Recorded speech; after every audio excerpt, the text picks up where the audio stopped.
اللہم صلی علی سیدنا و مولانا محمد وعلی آل سیدنا و مولانا محمد وبارک وسلم۔ قرآن پاک کی سورۃ نحل کی آیت نمبر 22 ہے، جس میں اللہ پاک کی ذات بابرکات نے ارشاد فرمایا، الہکم الہ واحد، تمہارا معبود ایک معبود ہے، تمہارا الہ ایک الہ ہے، تمہارے متعدد معبود نہیں بلکہ ایک معبود وحدہ لا شریک، جس کا کوئی شریک نہیں ہے، وہ پروردگار عالم کی ذات بابرکات تمہاری عبادت کی مستحق ہے۔ آمنوا فالذین لا یؤمنون بالآخرۃ، تو جو لوگ آخرت پر ایمان نہیں لاتے، جن کا قیامت کے اوپر یقین نہیں ہے، قلوبہم منکرۃ، ان کے دل منکر ہیں، زبان سے جتنا مرضی وہ اقرار کریں، لیکن جو بندہ آخرت کا انکار کرتا ہے تو اس کی زبان کا کوئی اعتبار نہیں ہے۔ تو اس لیے اللہ پاک نے فرمایا کہ آخرت کو نہ ماننے والے جو ہیں وہ دل کے کافر ہیں۔ وَهُمْ مُسْتَكْبِرُونَ، اور وہ تکبر کرنے والے ہیں، وہ متکبر ہیں۔ تو قرآن پاک میں اللہ تعالیٰ نے متکبر کے بارے میں ارشاد فرمایا ہے، ان اللہ لا يحب المتکبرین، بے شک اللہ تعالیٰ تکبر کرنے والوں سے محبت نہیں فرماتا۔ تو تکبر جس نے کیا سب سے پہلے اللہ کے سوا، وہ تھا شیطان۔ اللہ تعالیٰ نے قرآن پاک میں فرمایا، ابا واستکبر وکان من الکافرین، آدم علیہ السلام کو سجدہ نہ کر کے اس نے انکار بھی کیا اور اس نے تکبر بھی کیا، اور خدا کے حکم کا انکار کرنے کی وجہ سے اور تکبر کرنے کی وجہ سے اللہ پاک نے اس کو کافروں کے اندر شمار کر دیا۔ لا جارمہ،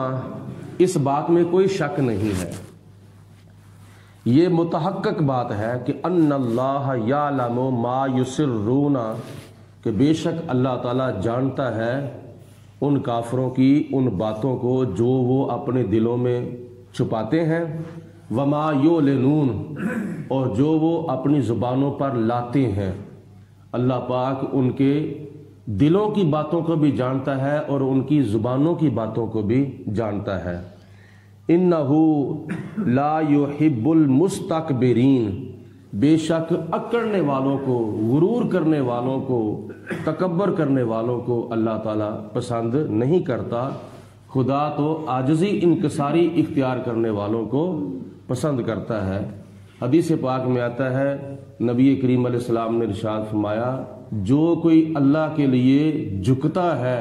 اللہ پاک اس کو بلند کرتا ہے۔ جتنا اللہ کی بارگاہ میں اللہ کی رضا کے لیے جھکے گا، خدا اس کا اتنا ہی مرتبہ بلند فرماتا ہے۔ درختوں کی مثال لے لیں، جو درخت بالکل سیدھا ہے، کسی طرف نہیں جھکا، اس کو کوئی پھل نہیں لگا، جیسے یہ سرو کا بوٹا ہے۔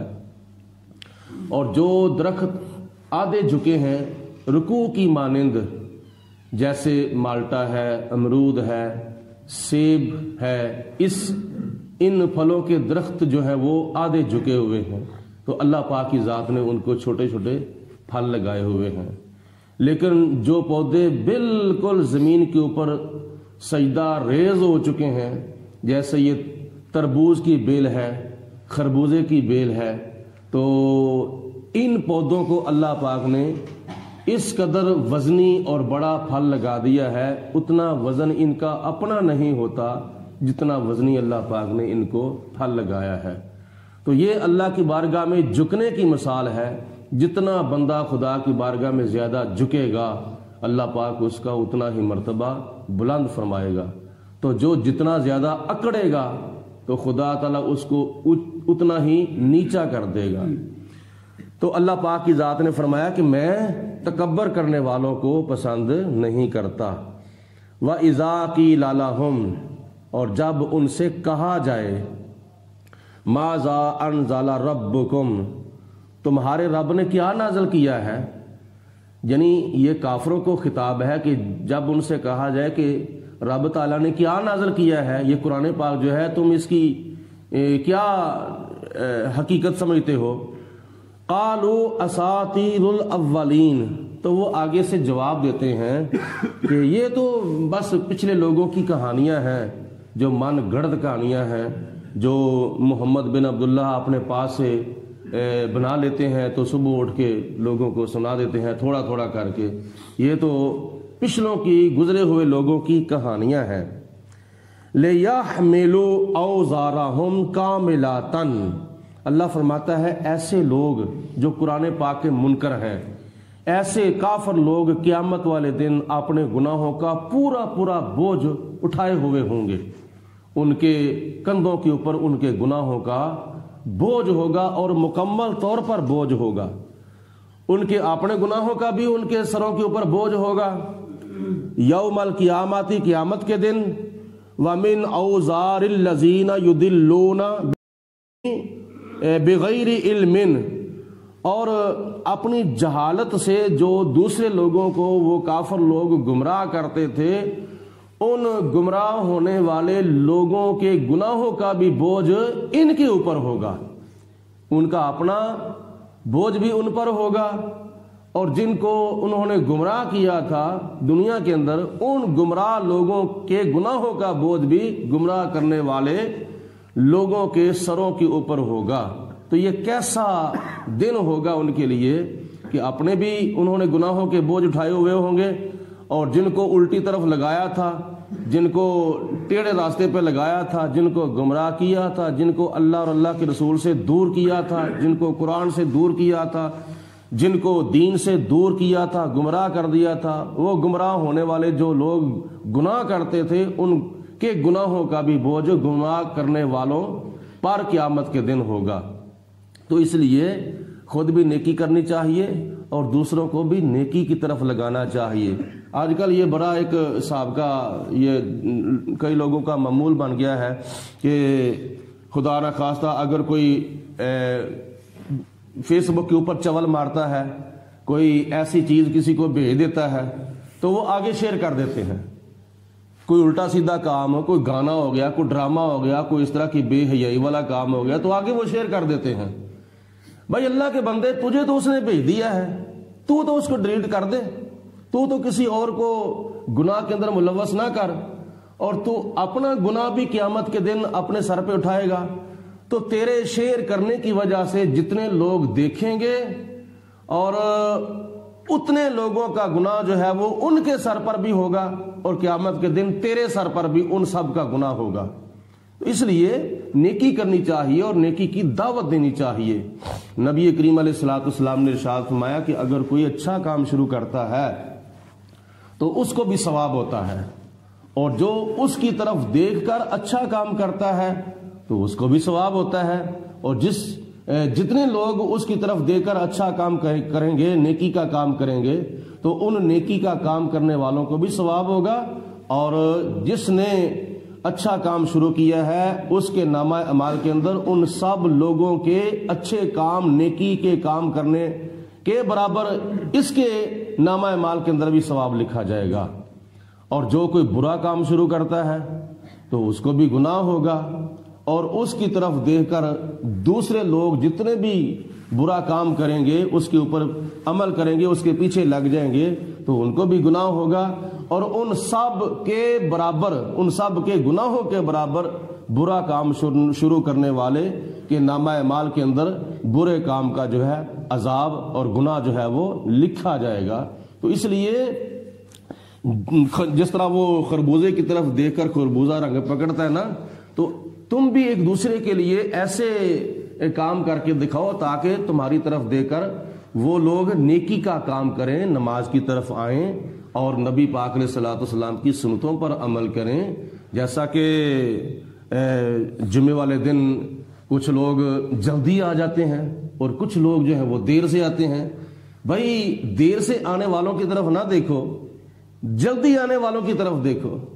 تو جو جلدی آ رہے ہیں ان کے نامہ اعمال کے اندر کتنا ثواب لکھا جا رہا ہے، اور جو دیر سے آ رہے ہیں ان کے نامہ اعمال کے اندر کتنا ثواب لکھا جا رہا ہے۔ تو جو آخر پہ آتا ہے نا، اس کو ایک انڈا اللہ کی راہ میں خیرات کرنے کا ثواب ملتا ہے۔ تو جو جلدی آتا ہے، اول وقت میں آتا ہے، پورا خطبہ جمعہ مسجد کے اندر بیٹھ کر سنتا ہے، اول وقت میں جو آتا ہے، نبی پاک علیہ السلام نے فرمایا اس کو اللہ پاک ایک اونٹ کی قربانی کا ثواب عطا فرماتا ہے۔ تو ان کی طرف دیکھو نا، اللہ پاک نے ویسے نہیں قرآن پاک میں فرما دیا ذالکم خیر لکم، یہ تمہارے لیے بہتر ہے، دنیا کے اندر بھی تمہاری بہتری ہے، قبر کے اندر بھی تمہاری بہتری ہے، اور آخرت کے اندر بھی تمہاری بہتری ہے، تو بہتری والے کام کرنے چاہیے۔ تو اللہ پاک کی ذات بابرکات نے ارشاد فرمایا یہ لوگ وہ ہیں جو اپنا بوجھ بھی اٹھائے ہوئے ہوں گے گناہوں کا، اور جن کو انہوں نے گمراہ کیا ہے کافروں نے، ان گمراہ ہونے والوں کے گناہوں کا بوجھ بھی ان کے سروں پر ہوگا۔ الا ساء ما یزرون، یہ کتنا ہی برا بوجھ ہے۔ روایات میں آتا ہے کہ جب بندہ قیامت کے دن قبر سے اٹھایا جائے گا، اگر وہ ہوگا برا، اگر وہ ہوگا گمراہ، اگر وہ ہوگا بد، اگر وہ ہوگا کافر مشرک یا مجرم ہوگا یا ظالم ہوگا، تو حضور علیہ الصلوۃ والسلام نے فرمایا کہ اس کے قبر سے اٹھتے ہی اس کے پاس ایک ایسی خوفناک صورت میں، ایک ایسی دردناک صورت میں، خوفناک صورت میں ایک مجسمہ آئے گا، اور وہ آ کر اس کے سامنے کھڑا ہو جائے گا۔ وہ دیکھتے ہی گھبرا جائے گا، وہ دیکھتے ہی ڈر جائے گا، یہ کیا بلا میرے سامنے آ گئی ہے، اور پھر وہ ایسی آواز نکالے گا کہ اس کی آواز سن کر بھی اس کے اوپر دہشت جو ہے وہ طاری ہو جائے گی، وہ ڈر جائے گا، اور وہ پوچھے گا تو کون ہے؟ صاحب قبر پوچھے گا تو کون ہے؟ وہ کہے گا میں تیرے گناہ ہوں، میں تیری خطائیں، میں تیرے جرم ہوں جن کو تو دنیا کے اندر کیا کرتا تھا۔ تو دنیا کے اندر بھی تو نے ہمیں اٹھایا تھا، اور آج بھی تو ہمیں اٹھا، اور اب تجھے پل صراط کا راستہ طے کرنا پڑے گا، اور اب میری شکل میں اپنے گناہوں کو اٹھا۔ تو قیامت کے دن اس کو اپنے گناہ اٹھا کر پل صراط کا راستہ جو ہے وہ طے کرنا پڑے گا۔ اور حضور علیہ السلام فرماتے ہیں اگر کوئی نیک ہوگا، نمازی ہوگا، روزے دار ہوگا، قرآن کا قاری ہوگا، مسجد کا نمازی ہوگا، کعبے کا حاجی ہوگا، سخاوت کا سخی ہوگا، والدین کی فرما برداری کرتا ہوگا، اولاد کے حقوق پورے کرتا ہوگا، اور نیکی کرتا ہوگا، اور نیکی کی دعوت دیتا ہوگا، خود بھی نیکی کی طرف آتا ہوگا اور اوروں کو بھی لاتا ہوگا، تو حضور علیہ السلام نے فرمایا کہ جب وہ قبر سے قیامت کے دن اٹھایا جائے گا تو اس کے سامنے ایک نورانی ایسا مجسمہ آئے گا جس کے جسم سے خوشبو آ رہی ہوگی، اور وہ بڑا خوبصورت ہوگا، اور وہ بڑا پیارا ہوگا، اور وہ بڑی سونی پیاری پر تاثیر آواز نکالے گا۔ تو وہ صاحب قبر پوچھے گا تو کون ہے؟ اس نوری مجسمے سے کہے گا تو کون ہے؟ وہ کہے گا میں تیری نیکیاں ہوں، تیری نیکیوں کا میں مجسمہ ہوں، اور میرے اندر تیری نمازیں بھی ہیں، میرے اندر تیرے روزے بھی ہیں، میرے اندر تیری تلاوتیں بھی ہیں، تیری سخاوتیں بھی ہیں، تیری عبادتیں بھی ہیں، میں تیری ساری نیکیوں کا مجموعہ ہوں۔ اور آج کیا ہوگا، دنیا کے اندر تو تم نے مجھے اٹھایا تھا،